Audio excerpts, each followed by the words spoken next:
Bonsoir à toutes, bonsoir à tous. Bienvenue dans la suite de ce tutoriel consacré à l'apprentissage du langage C# à travers un exemple pratique sur la gestion d'un restaurant. Dans les séances passées, nous vous avions montré comment créer les différents écrans, notamment l'écran de gestion des plats que voici. Nous avions ensuite appris comment réaliser l'écran de gestion des commandes. Nous avons fait également comment l'écran de gestion des clients, que voici également. Et enfin, nous avions fait lors de la dernière séance la réalisation de l'écran d'accueil, donc qui va être l'écran principal et l'écran d'accès, la fenêtre d'accès principale de l'application. Donc, à travers cet écran, nous avions appris comment réaliser via la fenêtre Office et les onglets, l'outil menu, donc onglet. Nous avons donc vu comment on avait pu réaliser ces différents éléments. Donc, nous continuons le programme à travers ce chapitre. Donc, nous avions abordé les différents chapitres de ce tutoriel. Et donc, nous étions donc au niveau de la création des interfaces utilisateurs sous Visual Studio 2010, désormais c'est 2015. Donc, c'est en 2015 maintenant. Donc, nous allons passer cette fois-ci à la création, à la codification. Donc, nous allons passer à la création de différentes classes, la création de différentes classes et le développement de l'application. Nous allons passer au chapitre 4 concernant ce tutoriel. Mais avant, il faut expliquer un peu la couche Ado.NET qui est cette partie de Visual Studio.NET, donc qui est consacrée à la gestion des données. Donc, voici cette partie qui gère tout ce qui concerne la relation entre l'environnement qui est le .NET, la plateforme .NET, et les gestionnaires de bases de données.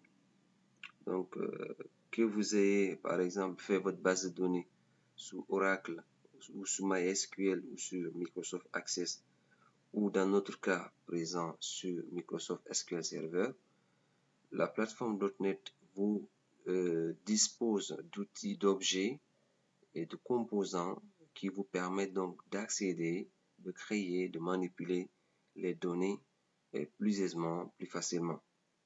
Donc, avant de commencer d'abord le vif du sujet qui est le chapitre 4 consacré à la création des classes, donc à la première phase de développement de l'application, nous allons expliquer clairement ces différents niveaux d'accès aux données sous la plateforme .NET. Donc, le premier niveau d'accès qui existe sur la plateforme .NET rapidement, c'est comment accéder aux données en lecture. Comment accéder aux données en lecture, enregistrement par enregistrement. Donc, la plateforme .NET est dotée de couches. Ces couches sont des classes, donc classes d'objets réparties ici en 3.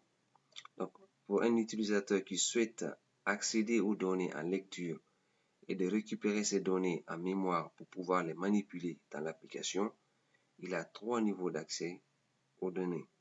Donc, alors, on suppose que l'utilisateur a fait une base de données qui est hébergée sous le moteur de SQL Server. SQL Server qui a des services qui sont déployés sur la machine serveur, notamment le SQL Server, le service SQL Server qui gère les moteurs de base de données. Vous avez également le service SQL Server Browser qui permet de gérer tout ce qui est des requêtes. Donc, c'est le listener, donc c'est l'écouteur du moteur de base de données qui reçoit les requêtes provenant des postes clients et à partir de ces requêtes, il les traite pour restituer ensuite le résultat. Donc, alors, l'utilisateur a créé une base de données sous SQL Server. Ces 3 éléments constituent la couche Ado de votre application.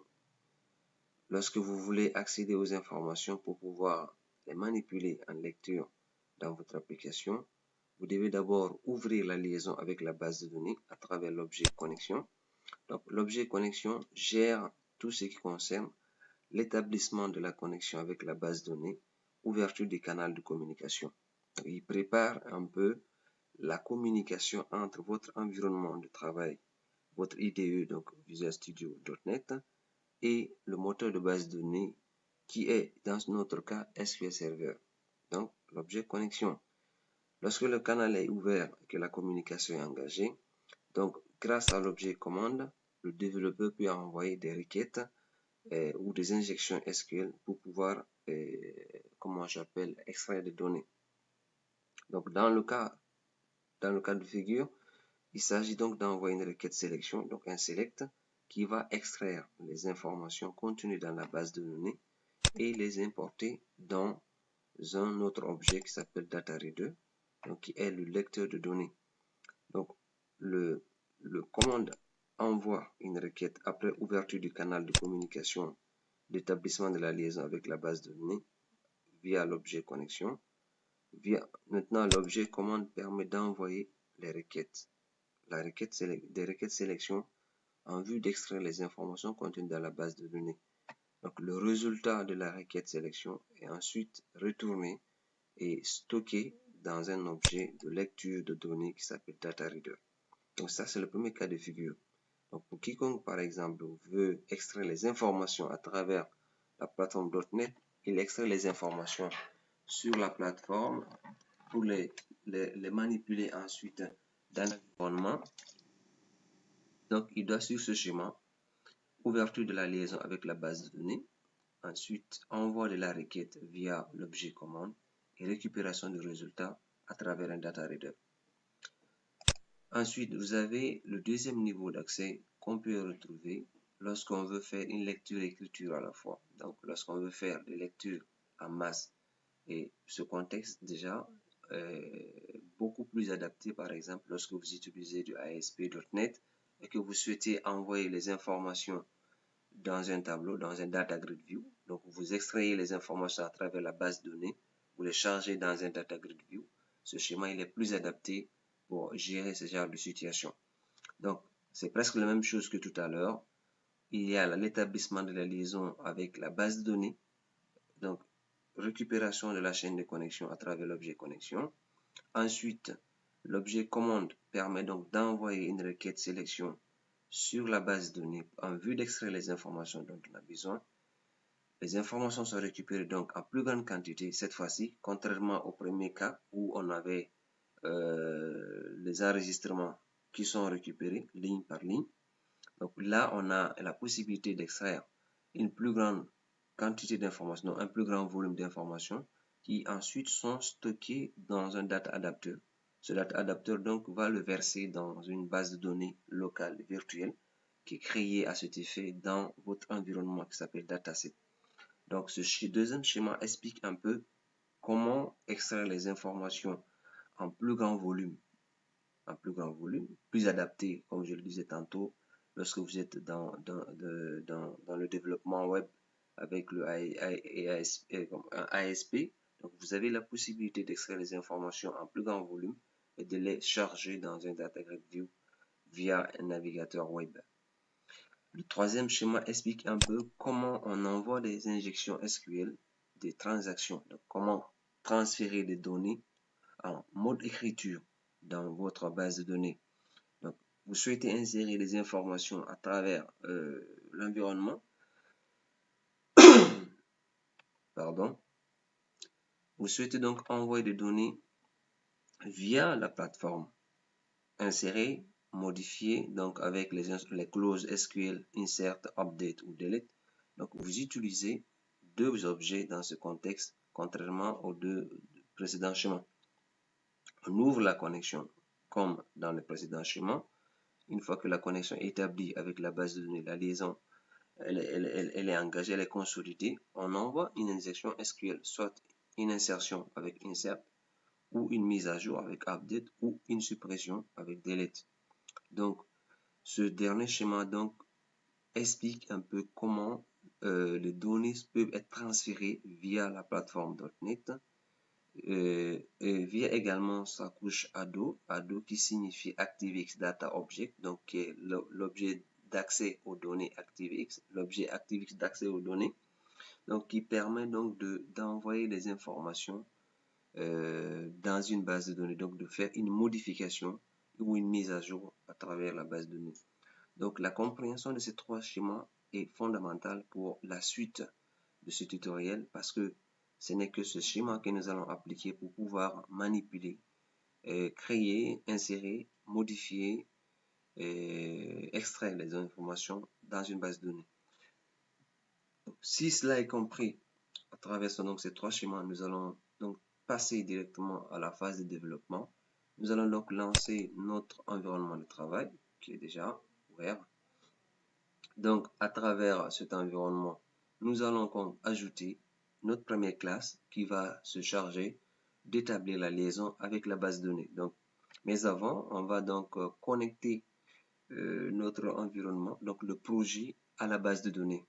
Donc, je clique sur le menu projet et puis je clique sur ajouter une nouvelle source de données. Dans l'assistant qui va se lancer, j'ai choisi, déjà c'est sélectionné par défaut base de données, donc on laisse l'objet de base de données sélectionné par défaut, on clique sur suivant.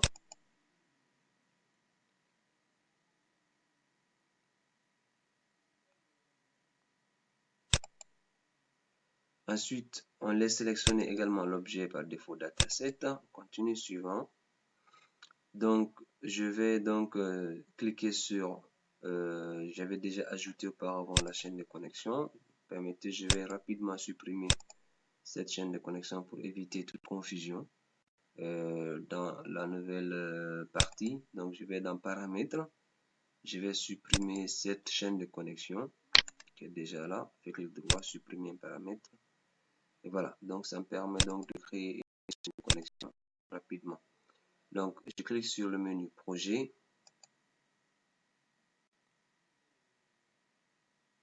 Menu projet.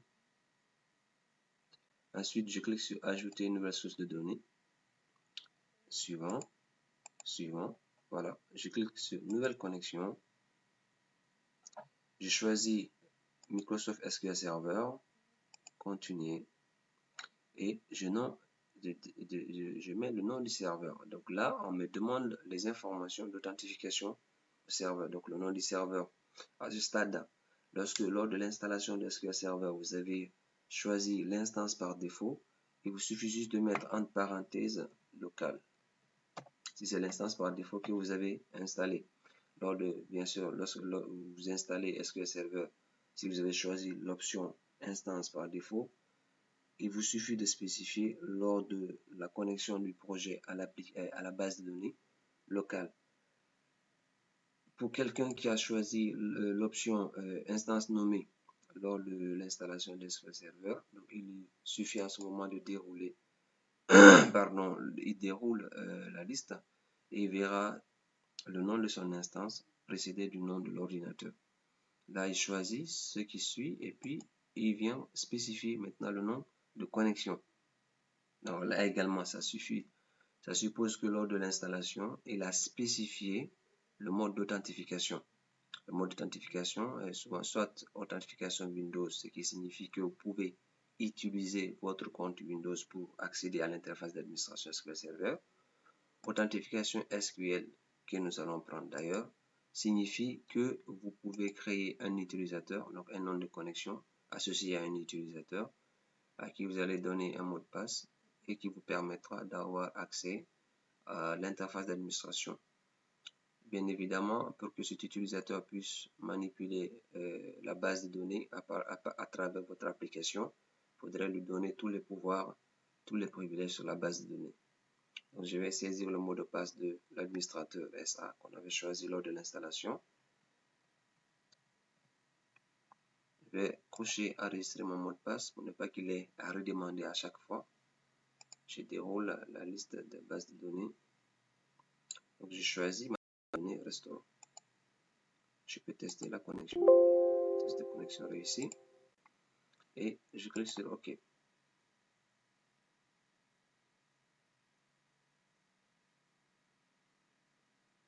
Donc, Donc là, il m'a créé une nouvelle chaîne de connexion qui porte le nom de la machine suivi du nom de la base de données. Donc j'ai choisi les deux options. J'ai choisi oui, inclure les données sensibles dans la chaîne de connexion. La raison est simple. L'authentification avec SQL Server via une application tierce telle que celle que nous avons se passe en texte clair, c'est-à-dire que lorsque vous vous authentifiez, vous utilisez une application pour accéder aux données avec SQL Server, il faut que le mot de passe soit transmis en clair. Donc, il soit explicitement cité dans la chaîne de connexion. Donc, je vais dérouler ici. Vous allez donc voir la chaîne de connexion qui a été générée avec le nom d'utilisateur et le mot de passe. Je vais copier ce nom. Je clique sur suivant. Donc, il me crée la chaîne de connexion qui est là. Et suivant.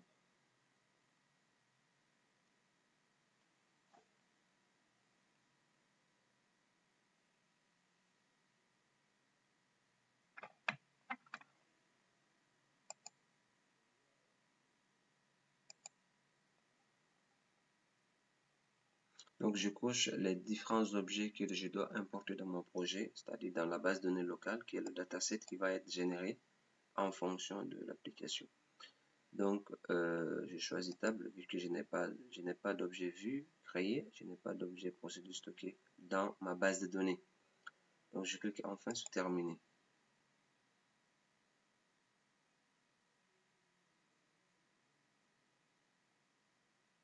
Donc, j'attends qu'il génère l'objet dataset qui sera disponible dans l'explorateur de solutions.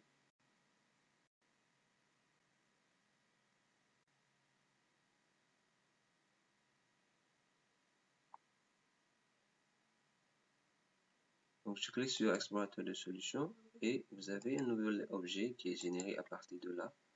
Donc, ça s'appelle restaurant dataset et qui contient effectivement l'image de ma base de données dans mon projet. Donc, c'est la copie locale de la base de données que j'ai créée dans mon environnement de travail SQL Server qui est directement importée dans le projet en copie. Alors, à partir de cet instant, je vais donc ajouter une nouvelle classe. On l'avait commencé, mais il me manquait la chaîne de connexion. Je vais ajouter une nouvelle classe. Donc, projet, ajouter une classe.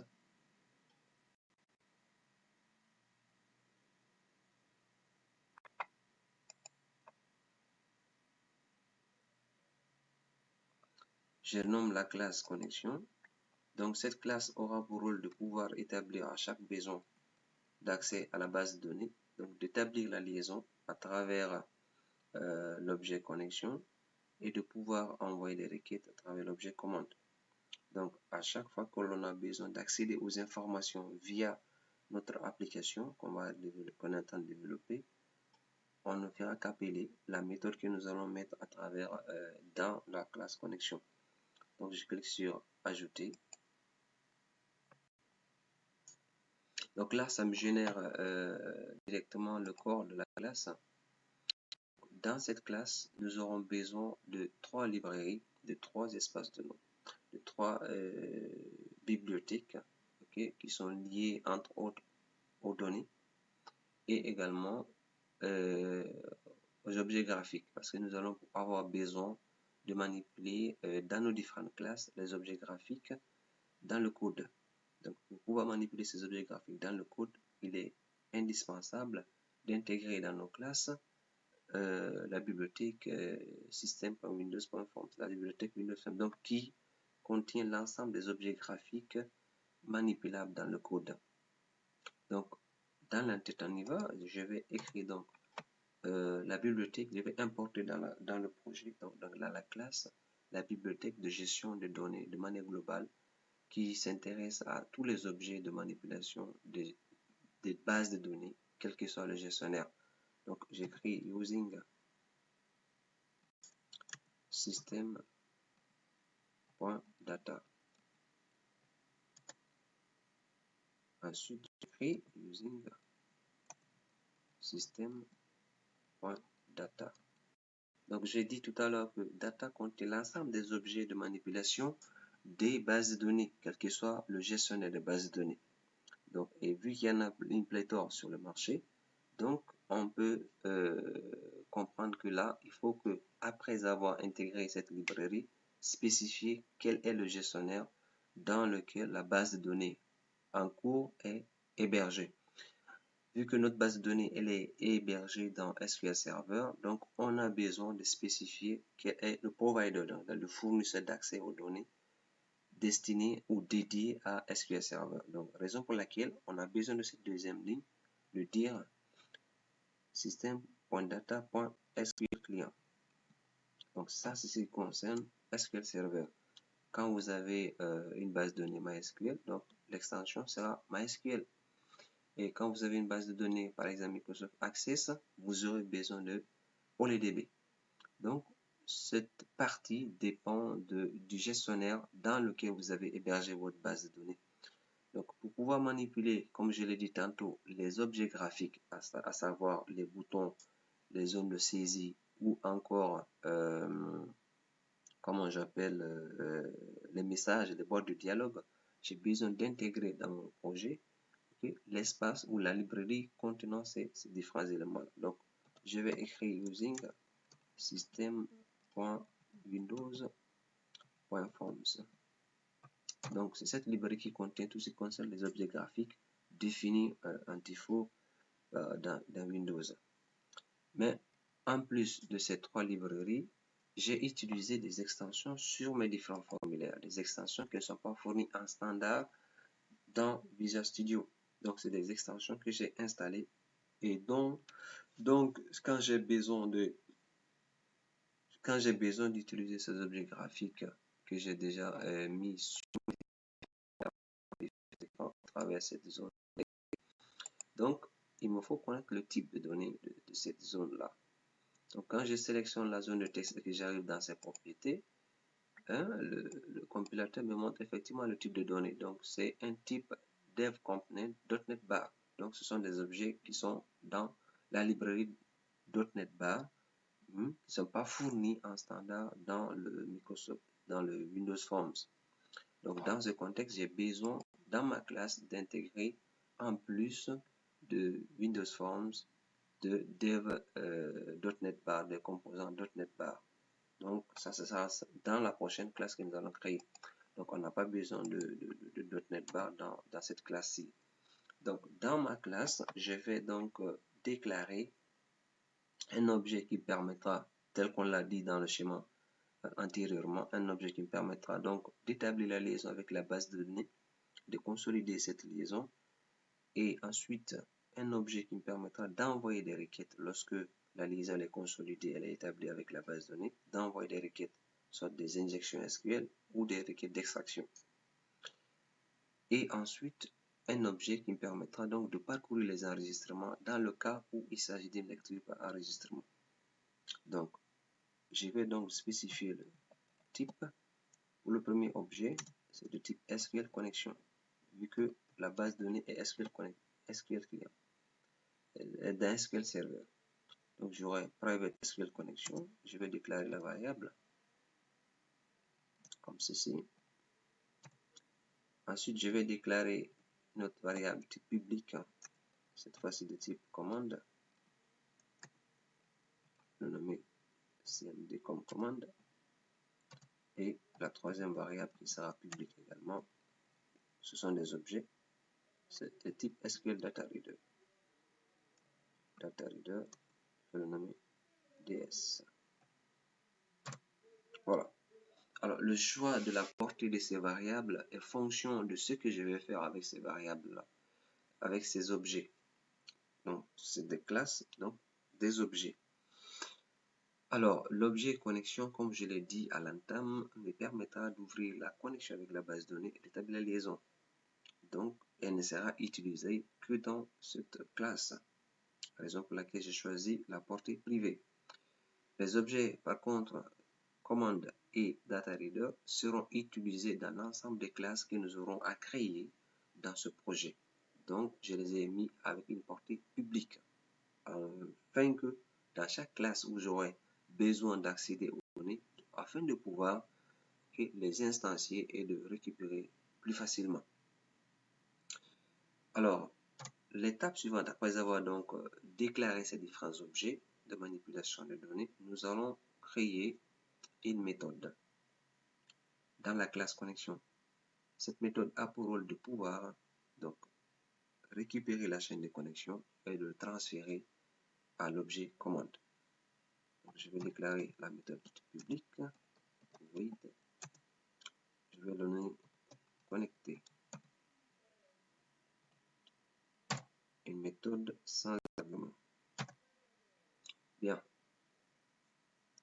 Donc, je vais ajouter un petit commentaire pour mieux me situer et mieux me retrouver lorsque il s'agit de distinguer, parce que le nombre de méthodes peut varier, le nombre de méthodes peut aller crescendo.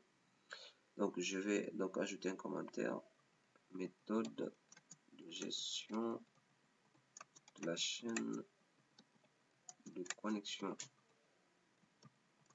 à la BD. Méthode de gestion de la chaîne de connexion à la BD. Donc, dans cette méthode, je vais instancier l'objet connexion, connex, égale à new SQL connexion.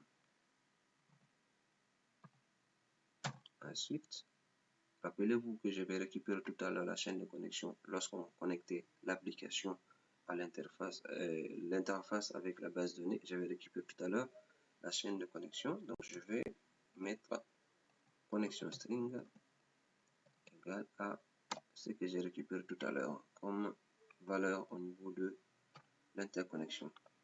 Donc, je vais juste ajouter, voilà, c'est ça, voilà. Donc, la chaîne de connexion. Donc, là, ça spécifie la source de données. C'est en fait le local, comme je l'ai dit tantôt, c'est lorsque vous avez installé l'instance par défaut qu'on utilise l'expression locale. Si vous aviez installé lors de l'installation, si vous aviez choisi plutôt l'instance nommée lors de l'installation de SQL Server, vous aurez vu ici le nom de l'instance précédé du nom de la machine ou du serveur. Donc là, vous avez le nom de la base de données. Donc le type de sécurité, d'authentification, PERSYST Security, le nom d'utilisateur et le mot de passe. Donc après cette étape, je vais tester la connexion. Je teste d'abord est-ce que la liaison elle est bonne. Donc je teste l'état de la connexion. Je vais mettre ça dans un gestionnaire d'exception. Donc try. Je mets ça dans un gestionnaire en vue de voir est-ce que la liaison elle est établie la liaison à la base de données elle est bonne. Donc je teste la chaîne de connexion pour voir parce qu'il peut y avoir des interruptions lors de la tentative de connexion. Donc je dis if .state, donc l'état, si l'état de la connexion est fermé, donc si l'état de la connexion équivaut à fermé, soit la liaison elle a été interrompue lors de la tentative de connexion à la base de données, ou il y a eu par exemple un chemin d'accès incorrect. Donc il faut tester l'état de la connexion à la base de données. Alors cette instruction, le if que j'ai mis, permet de vérifier est-ce que la connexion elle est fermée. Il vérifie l'état de la connexion si elle est fermée.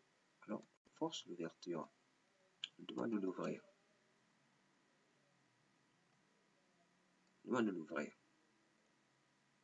Si par contre cette ouverture malgré tout échoue, il faut qu'on récupère le message là qu'intervient catch.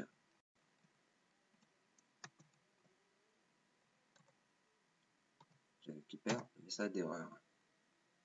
Si malgré tout, malgré la tentative d'ouverture, il y a échec, donc je lui demande de récupérer et d'afficher le message d'erreur à travers message box. Donc cette boîte de message qui est définie dans Windows Forms. Alors si je commande tout de suite la ligne où j'ai appelé la librairie Windows Forms, automatiquement je n'aurai plus accès à cette boîte de dialogue, donc à l'instruction message box. Donc j'envoie ce message.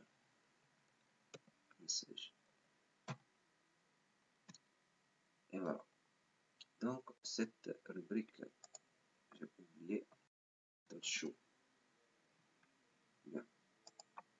Donc alors voici en gros ici, donc la méthode connecter permet donc d'initialiser la connexion à la base de données, donc d'établir la liaison avec la base de données. On vérifie l'état de la connexion, si elle est fermée, on l'ouvre. Dans le cas échéant, malgré tout, on récupère le message d'erreur. Donc je vais fermer la méthode ici. Donc je dis fin de la méthode connecter. Bien. La ligne. Alors, l'étape suivante, c'est de créer une méthode qui me permettra de récupérer la liaison qui a été établie à travers la méthode connecter. Donc, la deuxième méthode que je vais initialiser, que je vais déclarer, me permettra de récupérer, donc de retourner la chaîne de connexion à travers l'objet connexe. Donc, lui, il va ouvrir le canal et si la liaison est consolidée, je retourne la chaîne de connexion via l'objet connexe. Donc, il me faut une méthode. Je vais donc déclarer une méthode que je vais nommer retourne connexion. Retourne connexion. Retourne connexion. Et retourne la connexion donc de type SQL connexion. Et ça sera sans paramètre. Donc dans cette méthode, je retourne objet connexe. Petit commentaire également. Méthode de gestion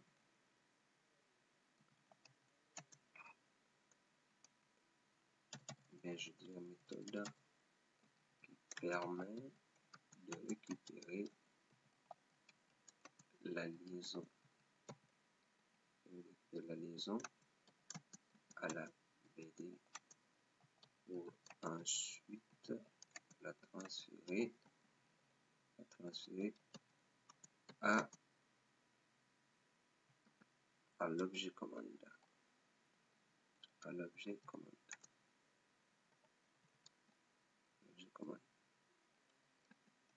Voilà. Donc voilà la première classe.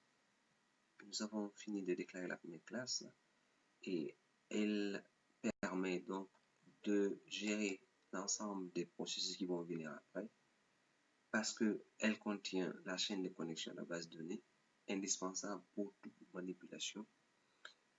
La première chose à faire, c'est d'ouvrir la chaîne de connexion à la base de données et d'envoyer les requêtes. Donc, cette classe sera celle-là qui va être utilisée dans l'ensemble des autres classes. Et à chaque fois qu'on a besoin d'accéder aux données, on aura besoin de faire recours à cette classe en vue d'établir la liaison et de récupérer la chaîne de connexion. Donc, à travers donc la méthode connectée, nous avons établi la liaison. Donc, cette tentative de connexion à la base de données et à travers la méthode return connection, on récupère la chaîne de connexion. Donc, voilà un peu notre première classe que nous avons créée pour cette partie. Donc, dans la prochaine vidéo, nous allons commencer, nous allons créer la classe qui va permettre de gérer notre premier formulaire, donc la gestion des plats. Donc, à travers classe à travers laquelle nous allons pouvoir insérer les informations concernant un plat. Vous allez également pouvoir récupérer les informations en vue de modifier ou de supprimer un plat qui n'est plus utilisé. Donc, nous allons continuer et je vous conseille toujours de suivre les vidéos antérieures en vue de comprendre la suite parce que c'est une série qu'on a commencé il y a très longtemps. Donc, vous ne pouvez pas saisir là où nous sommes si vous n'avez pas parcouru les différentes vidéos qui sont déjà publiées. Et sur ce, je vous remercie. À bientôt.